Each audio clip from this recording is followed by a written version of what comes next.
Do you understand the words that are coming out of my mouth? Quiet, numbskulls, I'm broadcasting. Can we get serious now? One thing that did happen during the 60s was some music of an unusual or experimental nature did get recorded and did get released. Now look at who the executives were in those companies at those times. Not hip young guys. These were cigar-chomping old guys who looked at the product that came and said, I don't know. Who knows what it is? Record it, stick it out. If it sells, all right. We were better off with those guys than we are now with the supposedly hip young executives who are making the decisions of what people should see and hear in the marketplace. Success in the music business begins with a dream, a vision. This podcast will give you, the listener, the insight and tools to turn that vision into a reality. Meet the industry professionals who work day by day behind the scenes, helping to make those dreams come true. Welcome to the business side of music. In the studio with us today here in Nashville, Tennessee, sitting across the podcast table, is Meghan Shanley. Now, let me tell you a little bit about her. You have a very interesting history. I do. You are the winner of the Miss Virginia title. Yes. Back in 2001. We don't talk about the year anymore. We won't do that. Yes, 2001. Okay. Sorry about that. No. Scoring points already in the beginning of the podcast. No, that's my new joke. Like nowadays, I said, we don't need to talk about the year. The winner of the Miss Virginia title. She has, you're a singer, yes, entertainer, performer. Yes. She's performed at such legendary venues as the Ryman Auditorium and the Wildhorse Saloon. I thought this was interesting. You were featured on Fine Living Network, the Genuine article, and I love this part. You performed at the wedding reception of Paula Deen. Oh, yes. Ooh, we may have to talk about that. That was one. a tasty gig. Yeah. Bada-boom. 2 shows nightly, folks, which aired on the Food Network. In fact, the original song you performed here has become a hit with brides nationwide. She's been performing with her band in and around Nashville at local venues like Sambuca, one of our absolute favorite restaurants. In fact, that's where we host our company's Christmas dinner every year. Meghan's platform as Miss Virginia was focused on building self-esteem in kids, and several years ago she launched a speaking program for youth groups and schools. She's now published her first book, which is right here, with the same mission, and it's called Vincent Plays His Part. And I read the synopsis on this, and I just thought it was so cool. You talk about a young violin. Not a young violinist, but the actual instrument trying to get along with the other instruments in the orchestra. So we're going to delve down that path. But anyway, welcome to the show. Thank you so much for having me. Miss Virginia, were you planning on being in the entertainment business? So none of this was planned. Because pageantry is really, in a certain element, is a bit of entertainment. Yeah. But it's not like the music business. Right. But that even came from, this is really funny. I was about to say that came from out of left field. But I grew up playing softball my entire childhood. So for 15 years, I was an athlete. I ran track. Didn't know that I could sing until I was 17 years old. And my sister, I have 2 older sisters, and my oldest sister competed in a Miss Virginia preliminary pageant. And I sat in the audience and I thought, well, this looks cool. And I think I might want to do this someday, but what would I do for a talent? And so it was right around the time that Shania Twain was big. And so I remember I went in my room and I sang along, and I called my mom in and I said, could you listen to me and tell me if this is good enough to do in front of people? And she was like, where has that been hiding? Wow. So I did my first pageant. It was the Miss Virginia Beach pageant, which is where I grew up. And it went well. And so I went on to Miss Virginia. And I had a lot of fun. I didn't place, didn't know which end was up, but, I just had a lot of fun that year, and competed 2 more times, taking a year off in between because I was in college at that point, and I just wanted to make sure that I maintained a good life-school balance. On my 3rd try, I won. And so my entire college education was paid for in one night. Oh, my goodness. But it's so funny because I started singing to have a talent in the pageant, but music very, very quickly captured my heart. And it became, I went to school thinking I was going to be a broadcast journalist, but through those years of competing, I just fell in love with music, and I realized it was the one thing that I just couldn't live without and, really wanted to pursue. So So at the age of 17, you find you have this voice that can take you places. Let's back up a little bit. Musical influences. Was it anything in particular, anyone in particular that affected that vision of yours? Or you mentioned Shania Twain. Was there an artist that stuck with you more than any other? Yes. So on the country side of things, no question is Patsy Cline. Just the richness in her voice, that little yodel, I figured out I could do that. And I had that break that she has. I just loved how authentic her voice was. And, you know, back in the day when they would perform with the whole band all in one room in one take, like, I just loved her. She was something about her voice just really, and I would sing into my hairbrush and sing Crazy and Leaving on Your Mind and all of her songs. So I would say she was my very, very first influence as a vocalist. And then Bonnie Raitt has been a huge influence for me. And I'm talking like just obsessed with her, love her. The grit in her voice, the emotion, and then let's not even talk about how great of a guitar player she is, you know. So she has always been like, you know, encompassed the whole vocal idol for me, and just in general, who she is as an artist, her songwriting. So those two female vocalists, and Martina McBride as well, because, you know, I'm a belter as well, you know, and so she was a big influence. But then you jump over to all the stuff I grew up loving to listen to, and that's Stevie Wonder and, I mean, the Beatles. Like, my influences are pretty vast, but anything with soul, I would love to do a tour of a standards show as well. I mean, I love just the crooners and Frank Sinatra. So I have a lot of influences. I was going to ask you that because when I read your bio, it listed Nina Simone. It listed Ella Fitzgerald, Marilyn May, which, my gosh, not too many people hear that name. Tony Bennett, Frank Sinatra. So you really are kind of a standards type person. But I love that you also mentioned Stevie Wonder and Patsy Cline and Martina McBride. When you decided to become a singer, to become a performer, was country music the path? I mean, obviously we're in Nashville. This is the country music capital of the world.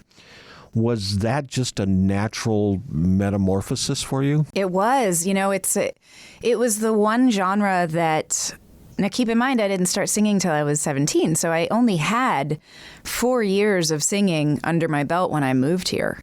And so in my mind, that was the only genre that I was ever going to be marketable in. But over the years of being in Nashville and performing gigs like Sambuca, where you have 4 hours worth of music or worth of time that you have to fill up. So I would dabble in other things. And I realized in my mind, like I said, I thought country was where I would be the most marketable. But when you kind of get away from looking at it as the business and then you just do things because you really enjoy them because they resonate with you, that's when you really find yourself and your voice. And so thanks to those long gigs, I was able to try stuff that, you know, I wouldn't normally. And that's kind of how I veered more into, well, this soul, blues, jazz kind of mixture of music is where I love. I mean, like I said, I'd still sing Patsy Cline all day long. But for the most part, I really love the soul music as well. And, nice. Yeah. You were touring for a while, different productions. Were these kind of off-Broadway or? So they were production shows that would sit down in the theaters of, like the Fallsview Casino was a really big venue that we played. And so they were different, kind of Broadway-ish, but they were like 90-minute shows. And the first one I ever did was called Country Classics, Treasures from the Attic. And so we had one actor in the show, and it was like he was cleaning out his attic, and he'd come across records, and he would talk to the audience. And as he was sharing memories, we'd come out and perform. It was a live band behind, so it was a really cool show. And then that snowballed into I did a 50s show like that, and so it was a night at the diner, and it was the same kind of feel. So thanks to those shows, I've also gotten to try, you know, other genres and things that I wouldn't normally just sitting in my living room. So, you know, I've had the chance to really, really spread out. And then there was a group, Six Chicks? Yeah. Six Chicks was a show done by the same production company, which is RGA Productions.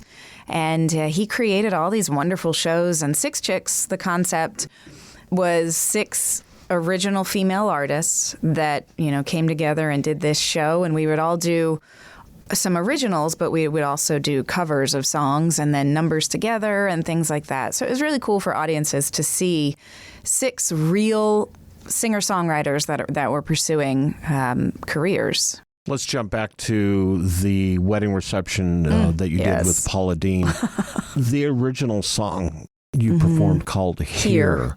Was that something you wrote, or was that something that... So my producer at the time co-wrote that. His name is Nick Pellegrino, and I don't know if you've ever been to Manja here in Nashville. If you haven't, you must go. Oh, my goodness. So he was also always an amazing chef. And so I remember we'd have these really long drives to the studio, and I lived in Green Hills at the time, and the studio was out in Lebanon. And so he would always make these meals, and, we'd eat because we were in the studio all night. And so, but he has opened up this restaurant called Manja, and it's basically patterned after an Italian Sunday family feast. So you go for about 3 hours, and it's like 7 courses, and there's singing and dancing in between the courses. It is so much fun. But I had to throw that in there because if you haven't been, you got to check it out. But Nick Pellegrino co-wrote that song, and nobody had done anything with it. And so he somehow got in touch with Paula Deen's producer, who at the time was Gordon Elliott. Do you remember Gordon Elliott? He was the Campbell's Soup guy as well. He heard the song because Nick said, hey, let me play you a song of an artist I'm working with. And so he heard that, and he was like, this would be perfect for Paula's wedding. So they brought me in and had me on the show as a surprise to Paula. It was it was so much fun. And do you know that I had not ever had shrimp and grits until then. And my first shrimp and grits were from her. I would say hanging out with Paula Deen at a wedding reception, especially something that's being aired on the Food Network, the lack of quality and interesting original food. Right. Yeah. It was not an issue. Not an issue, yeah. And it was so funny because I did sound check. We finished sound check and they said, we're going to give you a tour of the restaurant. So as we were walking down, like they were icing the wedding cake over in the corner, and they had just finished, and the lady looks at me and goes, do you want the spoon? And I was like, yeah. So I'm walking around Paula Deen's restaurant, licking the wedding cake spoon, and I'm just like, is this really happening? This is so funny. Yeah. But yeah, that was really fun. That was a really fun experience. And I've seen her since. She had me on her show a couple years later, went down to Savannah, and so it's been fun. She's always been real supportive. We're going to take a break, get a word in for a couple of our sponsors, and when we come back, we're going to have some more conversation with Meghan Shanley. Hey, this is Dave Craver, president of the Amped Kids Foundation, and you're listening to the business side of music. You're listening to the business side of music. As a musician, you have a dream, that vision of what success looks like for you. Though it's not only about the money, money is part of it. Whether you've been extremely successful or you're just striving to maintain a regular cash flow, you need a plan. Money Concepts can help you develop a customized plan to achieve the financial stability and success you want. For over 40 years, Money Concepts has been providing holistic financial planning services to individuals, families, and business owners. As an independent firm, Money Concepts and their associates are committed to always represent the best interest of the client. It's really about a committed, benevolent interest in them personally. This independence, coupled with that committed, benevolent interest, means they represent you, the client, not a product supplier. It's not about selling products, it's about helping you achieve success. To learn how this can benefit you, contact my buddy, John Adams, with Money Concepts at 737-867-9309. That's 737-867-9309. You can also email John at jadams@moneyconcepts.com. Hey everyone, this is Jack Sharkey, host of the Between the Notes podcast. Join me and my co-host Bob Bender each week as we explore the magic and the beauty of all things music. Available everywhere you get your podcasts. You're listening to the business side of music. Back in the studio here in Nashville, Tennessee, Meghan Shanley is joining us across the proverbial podcast table. Welcome back. Miss Virginia leads to Miss America. Mm-hmm. And you mentioned the date that we're not going to go to. The date we don't speak of. Yeah, the date we don't speak of. But it's 2001. Yeah. and something happened during the time of the Miss America pageant. Yeah, so they usually bring the girls in from all over the country, and for the first 2 days, it's usually kind of a getting to know you weekend, just kind of fun until you head in. So we met up in Philadelphia, had a great weekend, and then Monday night, we all took the train into Atlantic City. It was held in Atlantic City at the time. So Monday night we get in, and then we all know what happened on Tuesday morning. Oh my gosh. So I remember getting ready in my room to go to our first rehearsal. And at the time they had, our chaperones were in connecting rooms. And so our doors were open, and I just remember her shouting and shouting. And I was like, what's going on? And so the first plane had hit. And so we were standing there watching as the second plane hit. Oh, and my I just goodness. remember thinking, you know, your brain just can't process it. And at the time, I thought nobody knew what was happening. Nobody knew what was next. I grew up in Virginia Beach, Virginia. My dad was Navy. You know, I'm from the largest naval base in the world. And I just remember thinking, is my hometown next? Because that's just kind of the logical thought process that I went through. And so, yeah, we ended up, they thought about canceling it. They thought about canceling the whole thing. And I remember being like, the world's falling apart and I'm at a pageant, you know, what's going on here? But we all actually, it was a very huge bonding experience for everybody there. One of our backstage chaperones, her nephew was a pilot on one of the planes. Oh. So to this day, I still hear her screams in my head. Like, I just remember, there's so many things that happened, and we're all, you know, huddled backstage because they don't let you bring in a phone or anything like that. So we're backstage huddled around this tiny little radio, just listening to the things unfold. And yeah, it was, they ended up making the decision to have the pageant, and we were the first televised form of entertainment after the attacks.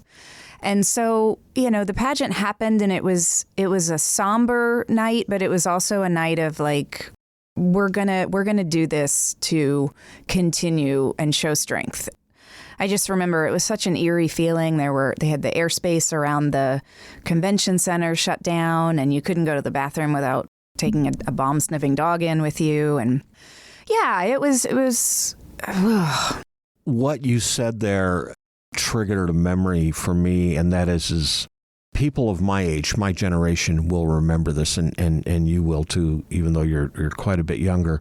But my kids aren't going to necessarily remember this, and my grandkids obviously not. And that is, after 9/11 happened, not only did the airspace shut down, but the television networks basically shut down. Everybody went dark. Yeah. And I remember the Food Network or the Weather Channel or Fine Living Network. None of them were broadcasting regular programming. Right. Everything was focusing on what was going on. In fact, we had that one benefit show that I think Tom Hanks and every other Hollywood celebrity was involved in. So when you say that the Miss America pageant was one of the first or the first to actually air, that was a huge deal, because at that point, we really were rebooting our nation. Right. And it was, you know, it's really kind of a symbolic thing. And trust me, look, I know that there's jokes about pageants and this and that, but what a better show of, you know, one of us from each of our states kind of being the first to be like, and we're carrying on. Yeah. And so it wasn't the Miss America experience that most girls have, but I'm grateful I had that, because I came out of that year with relationships with these girls that some of them are my best friends. And we forget how we met because we've known each other so long. And we actually ended up all writing a book together. We compiled stories from our year and put it together into a book called Under the Crown. Just how that affected our year of service and kind of our different experiences through that. Katie Harmon won that year. And she's still one of my dearest friends, but one of her first appearances, they drove her to Ground Zero, and she went and met with everyone. And she was just such a beacon that year for just comfort. And I'm telling you what, that girl has a heart the size of Texas. And so she was absolutely the best, right person for that. Yeah, very, very interesting. I think that pageant probably provided the escapism that we needed at that point. 100%. Yeah. Yep. And I remember Tony Danza was the host, growing up watching Who's the Boss. I was like, again, I've had so many experiences in life where I'm just like, is this really happening? How did I get here? But yeah, so it is. I think it was. Same thing with COVID. When we all came out of it, we're all just grasping for something normal, something to get us back to a tradition of some sort. And that definitely was it for that year. Let's go down a different path. I want to talk about your book. Yeah. Which like I said, I read the synopsis. Vincent plays his part. And I'm going to read the synopsis so the listeners and the viewers have an understanding. It's right here on the podcast table. Vincent is a young violin who lives in the orchestra. He often compares himself to the other instruments and doesn't think he is as important because he isn't big like the bass. Now, I'm a bass player. Are you? I played in symphony orchestras. So awesome. So you get it. I get it. In fact, sidebar, I played upright bass in the orchestra and jazz groups, and I had a 1967 Mustang. Oh, how'd that work? And literally, it was the string bass, the upright bass, and myself. Oh, my gosh. Yeah, there was How no room funny. for anybody else. But anyway, he wasn't big like the bass, shiny like the trumpet, or I love this part, or as cool as Cousin Eric, the electric guitar. What a great little... How did you come up with this? Thank you. I'm kind of at a loss for words. How did you come that means up? a lot. So we spoke about this a little bit earlier, that I have been touring with a team of speakers, and we go into schools all over the country. And we talk to anybody from kindergarten up to high school. And many times we would do 3 and 4 schools in one day. And, on the way to the other school, they'd be like, okay, this is who we're talking to. We're going from high school, and now we're going to go talk to 6-year-olds. And this is what they'd like us to hit on. And so you're constantly adjusting your message to make sure that the audience gets it. And that particular day, we were talking to kindergartners about what uniqueness means and how we're all given different gifts and talents for a reason, because, growing up now is totally different than growing up when I grew up or when you grew up, that this social media comparison, it just never ends. And so I was trying to explain to the kids that we're all made differently because we each have a different purpose. And that means we all have different skill sets and gifts that we've been given. So when we compare ourselves to other people, it's robbing the world of what we're here to give. And so I wanted to illustrate how people that play different parts in life can work together. So I said, have you ever heard a violin play? And so I played the sound of a single violin. And then I said, have you ever heard a violin play with a symphony? And then I played the whole symphony, and the kids are like, whoa, And I said, that big sound you just heard is a bunch of instruments playing their unique parts, but they're all working together to make this beautiful sound. And so a couple days later, I was laying in bed, and I was like, I can kind of see that becoming a children's book. I just kind of let my mind run with it. And it's funny, I wrote the basic storyline of the book in one night. I just sat down and wrote it. Now, of course, I edited and added and this and that, but like the basic concept of it, I wrote in one night. And so it's just been such a labor of love, and everything has been self-published, self-funded, because I just wanted to make sure it was done the way I wanted it done. And there's so many reasons to why I wrote this. We just talked about that I stood on stage at a competition that tells you're one of 50 most beautiful, accomplished women. And everybody's like, well, how could you struggle with self-esteem? Well, I did, because if we base our self-worth on what people tell us versus what we believe about ourselves, that can change with the wind. And so if somebody doesn't think you're doing a good job or this or that, if that's what you're basing your self-worth on, then, there's no stable foundation there.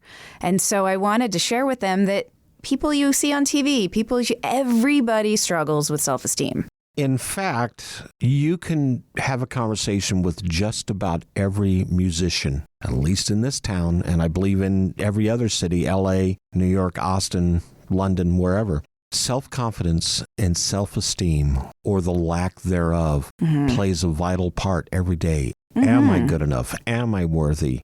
This really, I don't want to say takes it to a simplistic part, but it does. It does. It really kind of breaks it down to the basics. We need simplicity a lot of times. Like even adults, we make everything so complicated. Yeah. And I have friends in their 40s that are like, I read it and I got so much from it. It just reminded me.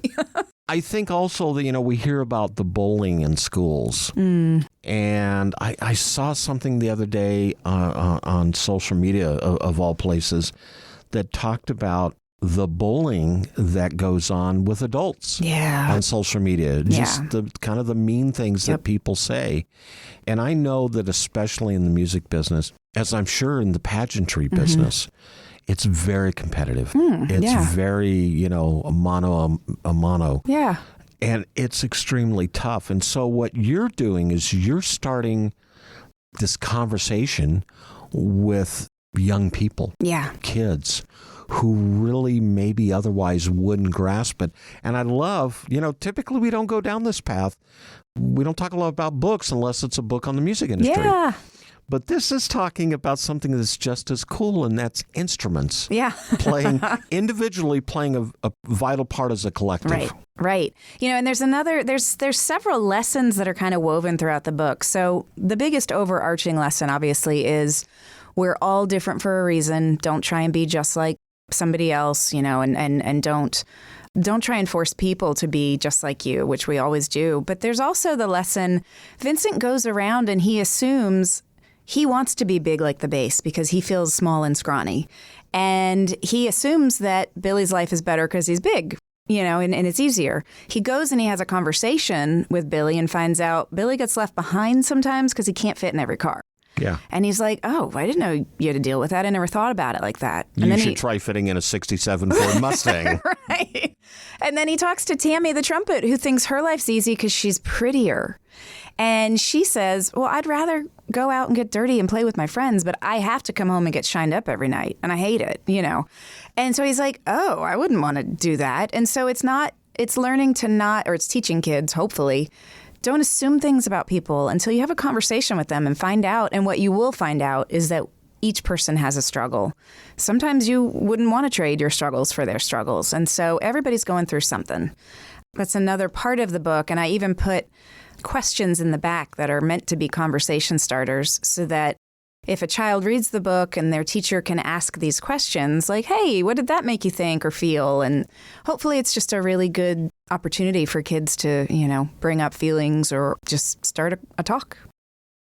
We're going to take another break, get another word in for one of our sponsors. And when we come back, we're going to have some more conversation with Meghan Shanley. This is Cheryl Blackman. I'm a music publisher and song plugger in Nashville, Tennessee. Get ready for the business side of music. You're listening to the business side of music.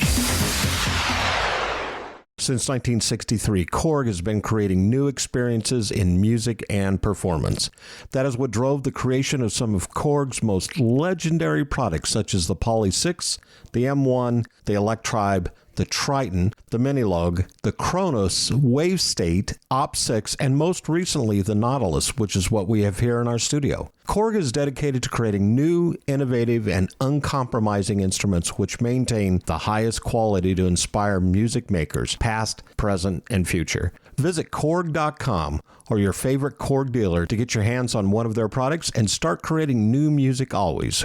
Korg, the official sponsor of the business side of music. Whether you consider yourself a musician or not, music is all around us, and it affects our everyday lives, whether it's background music influencing our shopping habits in a store, organ music adding the vibe to a baseball game, or a playlist convincing us to keep going on that last mile of a run.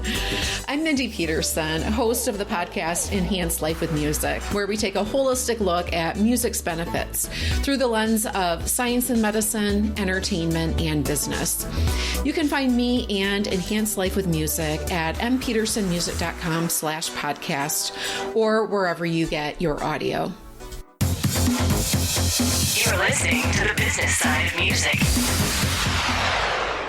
Back in the studio here in Nashville, Tennessee, Meghan Shanley is sitting across the table. Singer, songwriter, I assume? Yes. And book author.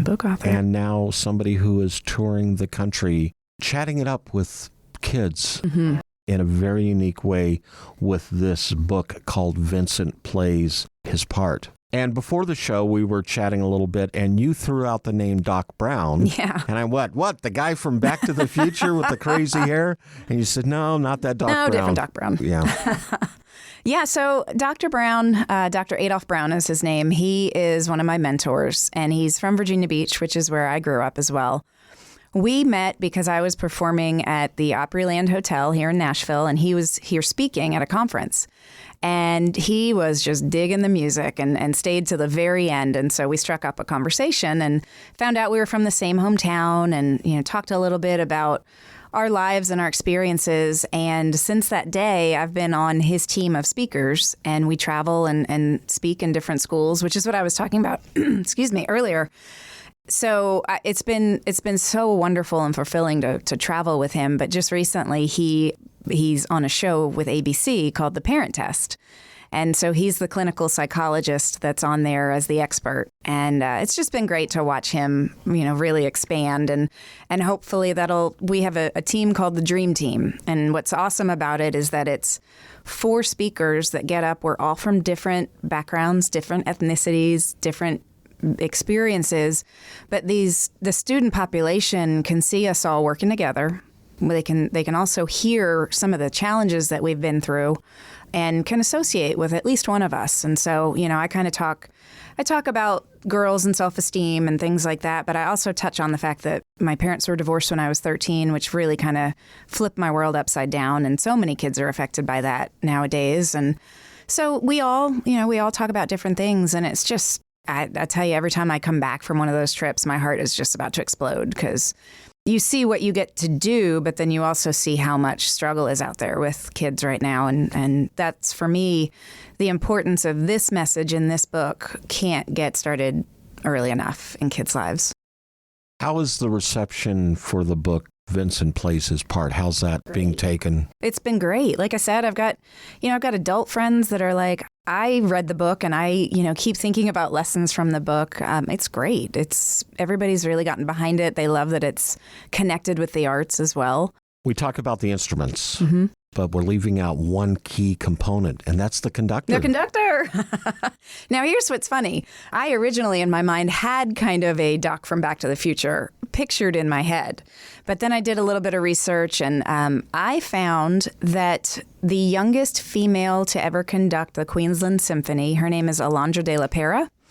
And so I thought, how cool would it be to kind of base this character off of her, use her as inspiration? So everybody thinks I'm the conductor because we actually look quite similar to one another. But that is kind of a nod to her. So she's and I want girls to know they can conduct too. Absolutely. And she's just so impressive. There's little things sprinkled all throughout the book that I hope kids pick up on. When I was a kid growing up and playing in orchestras, not only in high school and college, but then the local symphony, the conductors were kind of, I'm just going to say it, they were old, stodgy, Old white guys. Yeah, old white guys, old you just go ahead and say it. And I notice now, especially here in Nashville or in Los Angeles or in other markets, these are kind of young, hip. Yeah. Who was it? Amazon had a TV show for a while, a series called Mozart in the Jungle. Okay. Mozart in the Jungle. And it was about this young, hip symphony conductor and all of the moving parts and elements and components that he had to deal with. But he was young and he was hip and he was good looking and all the chicks dug him, So I think we also have to understand, and we don't talk enough about this on this show, and I wish we did. And I know other podcasts do. I have a friend by the name of Mindy Peterson who has a podcast, and she'll talk about this to some extent on her show. Classical music is something that it's a treasure, and it's almost a lost art within the school systems. Yeah. And I think kids need to understand that, I want to be the next Beyonce or Shakira, or I want to be the next, New Kids on the Block, or whatever the flavor of the day is. But you have to start somewhere. When I was in 3rd grade, 4th grade, it was a flutophone. That's what we started with before you picked up the trumpet or the string bass or the violin. So hopefully this will opened that door of imagination that kids can do it, and especially how they can reflect with the instrument and themselves. And associate. Yeah. I'm excited. I'll be doing some work with the Nashville Symphony and with their young concert series and doing some book readings. But look, music and sports as well, because that was a big part of my life. But music can save lives. It can change lives. It can take people out of a situation that they were born into that maybe is not the best. And music can take you to places you never expected. And so that's another purpose for this book, is that I want kids that would never have the chance to walk into a symphony center to be able to walk down that aisle and see that magic that happens when everybody works together. It's just, it needs to be accessible to everybody. And I get speechless because it's just music can change lives. And we all know that. So what's next for you? You obviously mentioned the Nashville Symphony, and you're going to do some work with them. And you're out on the road speaking various educational institutions around the country. Is that something you're focusing on for this year? I am, yeah. I'm trying to get the word out about the book and hopefully make some connections across the country to do some author visits in schools and things like that. So yeah, just trying to kind of get that rolling. It's all a grassroots thing for me. Like I said, I've been doing it all on my own. So, but I want it to stay authentic and I want it to have meaning every time I go into a school. I'm going to hold this up here so the camera can see it. How can people find this book? So you can go to vincentplayshis.com and place an order through that. And I'm happy to sign it and ship it wherever. If you're interested in having me for an author visit, you can send a note through the website. And that's this website? vincentplayshis.com. Gotcha. Yes. Yeah. Yes. You also have an album out there, too. I do. Let's not ignore that one. So I am actually, if any of the listeners on this show today, if they order a book, I will include a CD as well with Very it. nice. So just need to note on there when they place the order that I was listening to the business side of music, and they'll get a free CD as well. Very good. Yeah. Thank you so much for your time. Oh, thanks for having me. I really appreciate you pushing this message and the support of everybody. It's a great message. Yeah, thank you. It's a great show you've got. Thank you. The Business Side of Music is the creation of Tom Sabella and Tracy Snow and is produced by Bob Bender. The Business Side of Music is recorded at Music Dog Studios in Nashville, Tennessee. Production sound designed by Keith Stark. Voiceover and promo by Lisa Fuson.